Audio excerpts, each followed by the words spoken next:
بسم اللہ الرحمن الرحیم۔ ترکی کے وزیر توانائی نے بتایا ہے کہ جولائی کے مہینے میں ڈرلنگ شپ فتح نے ترکی کے اریگل کے نزدیک ساحلی علاقہ میں ٹونا ون زون میں کھدائی شروع کی تھی۔ مزید ویڈیو شروع کرنے سے پہلے اگر آپ نے ابھی تک بینام ٹی وی کو سبسکرائب نہیں کیا تو سبسکرائب کر دیں، ویڈیو کو لائک کر دیں اور شیئر کر دیں۔ کشمیر کے معاملے پر ہمیشہ ہندوستان کی مخالفت کرنے والا ترکی، جس کے ہاتھ ایک بہت ہی بڑا خزانہ لگا ہے، یہ خزانہ ملک کی تصویر بدل سکتا ہے۔ دراصل ترکی کو بحر اسود میں قدرتی گیس کا ایک بہت بڑا ذخیرہ ملا ہے۔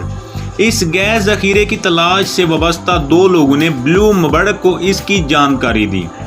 ترکی کے صدر رجب طیب اردگان نے بھی اسی بات کا اشارہ دیا تھا اور اردگان نے کہا کہ جمعے کو باشندگان وطن کو ایک بہت بڑی خوشخبری دی جائے گی۔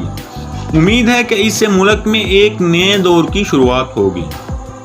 صدر رجب طیب اردگان کے اعلان کے بعد ڈالر کے مقابلے میں کرنسی لیرا اور شیرس میں بھاری اچھال دیکھنے کو ملا۔ ترکی پٹرول ریفائنری اے ایس اور پیٹرولیم مینوفیکچرنگ پیٹکم پیٹروکیمیا ہولڈنگ کے شیئرز کی قیمتیں 7.6 اور 9.9% تک بڑھ گئیں۔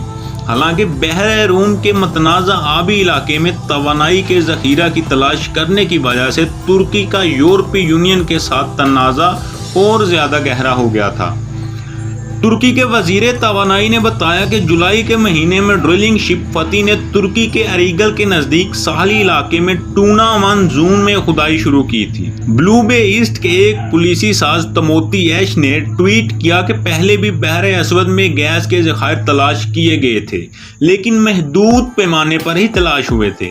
ترکی میں ہر سال 35 سے 50 ارب ڈالر تیل اور گیس امپورٹ پر خرچ ہو جاتے ہیں، لیکن اب اگر گیس کا بہت بڑا ذخیرہ ترکی کی قسمت میں لکھا ہے تو وہ ان کو ضرور ملے گا۔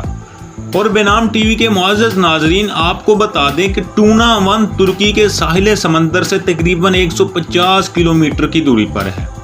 بلغاریہ اور رومانیہ کی سمندری حدود کے نزدیک یہ علاقہ رومانیہ کے نیپٹون بلاک سے بھی زیادہ دور نہیں ہے۔